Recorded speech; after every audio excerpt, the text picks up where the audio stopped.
Yo, what's up fam? It's your boy NoisySauce here, back with another video, and today I'm going to be talking to you about the difference between limiting and clipping. Throwing some sauce on that beat.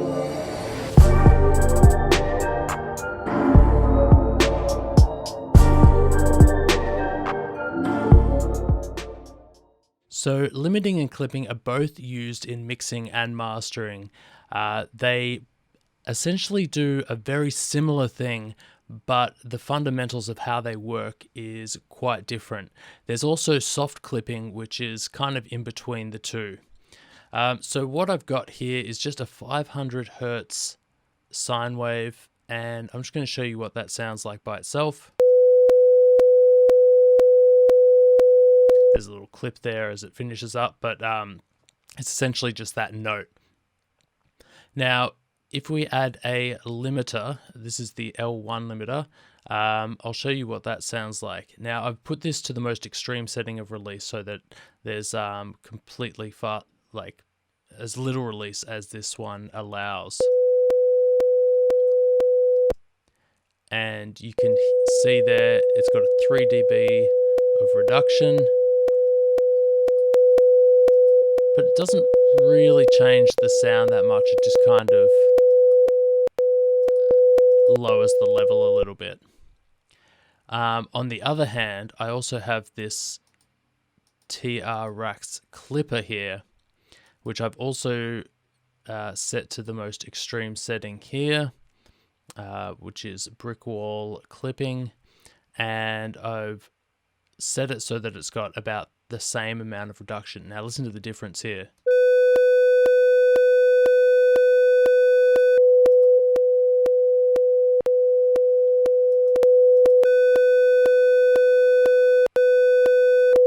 When you turn that one on, it audibly changes the sound quite a bit. It doesn't reduce the volume as much, but it actually changes the sound, adding these harmonics on there.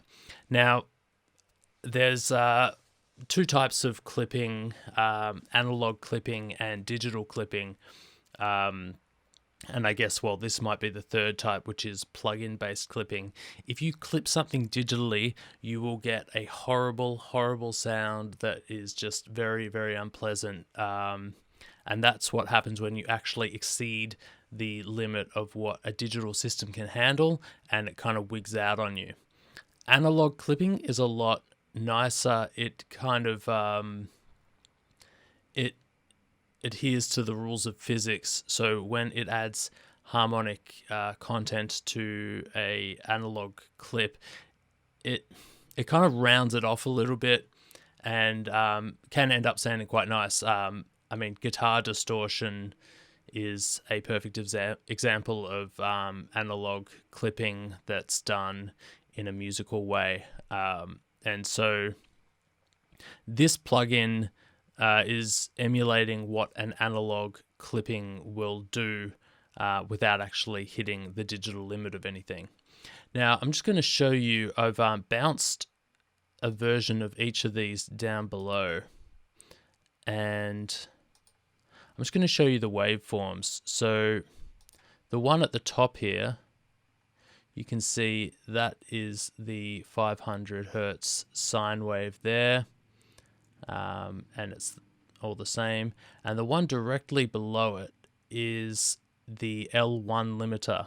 And what it's done is just turn it down. So it's exactly the same wave, it's just quieter.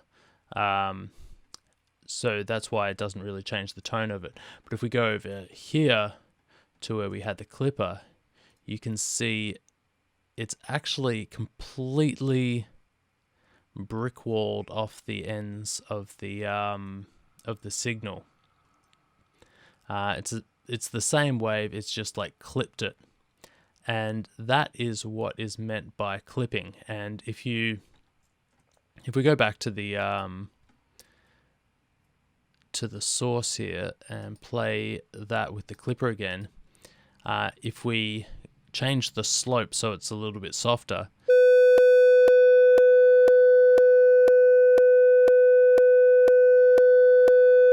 you can hear that tone changing.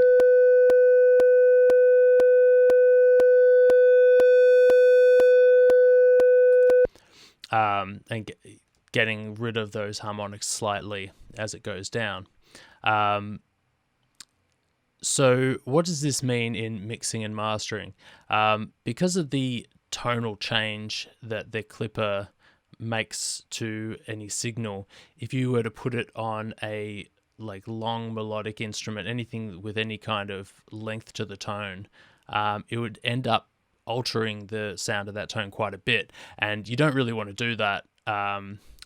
But if you add it to something like a kick drum, or a snare drum, something with a really tight start to the sound, it gets rid of that peak without reducing the rest of the sound as much, and that means that your overall level can be much higher with a clipper.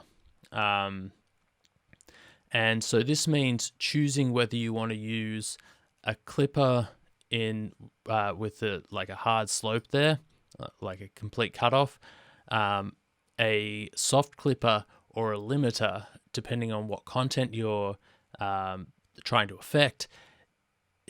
It'll change how it ends up sounding, and using a combination of these, you can usually get a lot more level than if you were to just use a clipper or a limiter alone. So I hope I've cleared up a few things with you guys there. Hope that helped out, and I'll catch you guys next time.